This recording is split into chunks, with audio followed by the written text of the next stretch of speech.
Are you guys excited for your $600 stimulus? Dude, are we getting it, bro? You're getting the $600. Are we? Yes, but for now that's it. Just $600. Super effective. I mean, I'll take it, man. We individually, us specifically, I don't think we will because maybe not. But like us, the country as a whole are getting. I caught that shit. I feel like Right. I feel like us being college students, I feel like we should definitely get. No, they don't give a fuck. Oh my god, man! I should have filed independent. I still think you'd be eligible at this point. No. It's just You'd be eligible if you filed independent. there's just so many restrictions on it, and it's It's so so annoying, many, man. like, Just different give the things. goddamn money, bro. Stop being a little. Yeah, and then with like the talks about getting another $2,000 out, so like the most so far they've talked about $2,000, and I've been watching like the back and forth on the Senate floor about it, and like, Bro, bring back Trump, bro. He wants that 2,000, bro. what do you mean bring him back? He's still in office. Oh, he is. Bro, he has not left yet. But like Mitch McConnell's been really fighting against it, and God, he's Why? What difference does it make to him, bro? That's What- the only reason Trump is in support of the $2,000 is the beef with Mitch McConnell, which is so funny to me. it is strange how they beef like that. But like Mitch McConnell, like saying that $2,000 stimulus isn't necessary for everybody in the country because like it's just like the minutia on like who should get it, who should not. He's like really hung up on it. But like like his state, right, Kentucky, is one of the poorest states in the country. It has 10 of the 25 most poorest counties in the country are in Kentucky. Dude, some of the houses I've seen with Trump flags out of them, bro, I'm like, dude, there's no way anybody's like pulling into this house nor living in it. Like, this is a shack, my guy. Yeah, and Like, this is not a house. I mean, it's just like Did you just call it a shack? Yeah. I can't imagine living in Kentucky and you have like not only are you already in a pretty tight financial situation, but you're also being like the pandemic's hitting you the hardest since your jobs are probably ones that have been like gutted by the pandemic, and then like the guy you elected to represent you is saying that we shouldn't give $2,000 to my constituents or the entire country as a whole. Bro, he does look like the guy from Pan's Labyrinth. Oh my God. That's crazy. Jack, do you ever watch Pan's Labyrinth? Like, there's like this horror movie. I know of it. I haven't watched it. Do you know the homie though. with like the guy, he would put his hands up to his face for his eyes? Like fucking viewers, it looks like this. But he just showed me a side by side of Mitch McConnell and that homie, and it looked quite similar. It was freaking me out. But I'll send it to you, Jack. Man, they need like a not an age limit, but I think the Senate needs a term limit personally. 100%. I can't believe, and another thing that's been really ragging me lately is that, so when it comes to Congress, right? You're in Congress for 2 years. Like, well, when you're like you're a fucking representative, you're 2 years per term, right? And so when you're in like a career politician spot in Congress, like Nancy Pelosi has been there for like decades. Like since every 2 years, I mean, it's different for Nancy Pelosi since she's kind of been locked in for a little bit, but when you're like trying to establish yourself as a member of like Congress, every time you get into office, you immediately start planning for your next reelection because it's only 2 years away.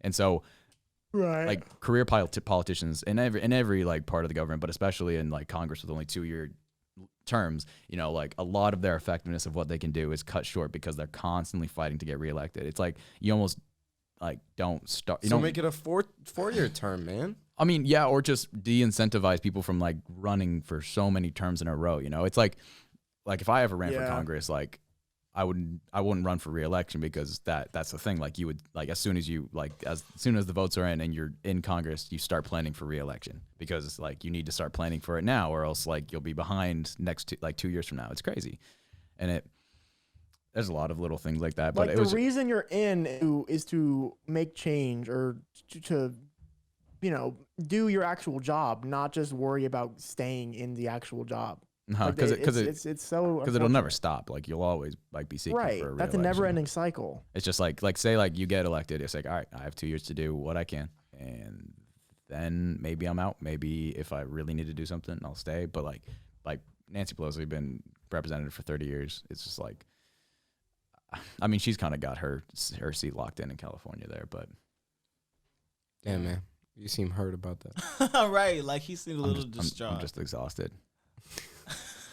I can't wait for the 5th when these political ads will stop. I'm so excited. Honestly. Oh my God, I know. I think that's what's draining me right now is this ads. I get every video, everything. I just Every video. won't stop. And it ruins the mood. Like I'll be watching like my favorite YouTubers with really lighthearted content, and then like those ads will just throw off my Radical entire, left. Yeah, or it's just like Kelly Loeffler is the richest member of Dude, Congress. It's like I don't give a fuck. Yesterday I got all 4 of them. Kelly's for Kelly. I got She'll Purdue, do I got anything to stay Warnock, in I got Washington. Ossoff, and I got Kelly. Damn. I got all 4 in one day. I saw the first ad with David Perdue actually talking, and like Yeah. it sounded so strange. Like his He really voice. touched me. No man. negotiations.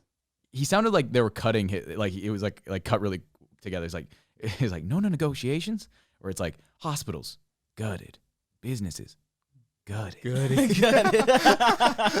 your guns. How Taken. will we sleep at night with those With liberals no in guns and office? no police, man. Yeah, it's just what the hell. I don't know, man. It was kind of one of the better ads I've seen.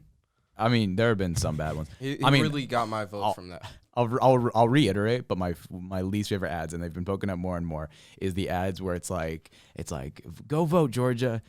Who you voted for is private, but if you voted or not is public record. So Nobody- go yeah, out it's and like that vote. little. It's like that little animation thing Yeah, telling you to like, vote. let's literally Nobody's pulling up. let's literally shame people into voting. That'll really promote democracy. Oh, dude, do your part for your community by bringing 3 friends or family members. Yeah, it's like, and then I was thinking, is that like exclusive? Like, does every 3 friend you have to bring 3 other friends? Talk about Because at peer that point, you're pressure. bringing like billions of people in over just a few cycles.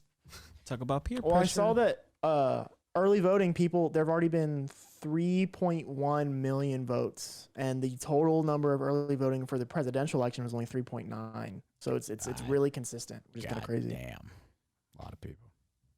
Damn right. I'll tell you. Yeah. I'll be happy. I was going to say something else, but I'm not going to say everything. But I'll be really happy when it's all over, because I'm tired of watching my favorite, like you said, YouTube. I was watching 85th South Show, and normally they have their own ads on YouTube, so I won't have to worry about like other YouTube interruptions. Uh-huh. You know, but like right in the middle, right when Carlos was about to give a nice little quote, Yeah, dude. So it just popped up. really specific my whole anecdote, mood. right? But like, I watch a lot of Hearthstone YouTubers where like they play the game and like talk and stuff like that. And on their YouTube compilations, one of my favorite ones, he has this really awesome outro music that builds up towards the last game that he has like compiled in his video, and it builds up, and right as like the game ends is when it cuts to like his end screen and like the music drops, and he has an ad right there. And so I'll be waiting for it to build up. It's like this sick little beat, and then as soon as it drops, it's like, God damn America. Raphael Warnock endorsed this guy as a prophet. God damn America. I'm just like, God, ruining my day. Ruining my Jeremiah day. Wright is a preacher and a prophet. Yeah, I've seen that ad a million times. Dude, how much money do they spend? Because this shit's Millions. been going on. So much money. millions, Like, literal dude, millions. It's been going on. This election cycle is like, I don't know the exact numbers, but I know that, I mean, in Kentucky, they were trying to de-seat Mitch McConnell. Or no, I forget. It might have been, I think it was Mitch McConnell. Yeah, they're trying to de-seat Mitch McConnell. And they spent $70 million on their Democratic candidate for Senate. And I mean, her name was Amy McGrath, and she lost big time. Okay. But yeah, she lost big time. And then in here, they've been spending a whole lot of money. And just the presidential campaign in general, like this election is almost like twice as expensive as like the Obama, like any of Obama's elections or Clinton, Trump. It's crazy how much money has been spent in this.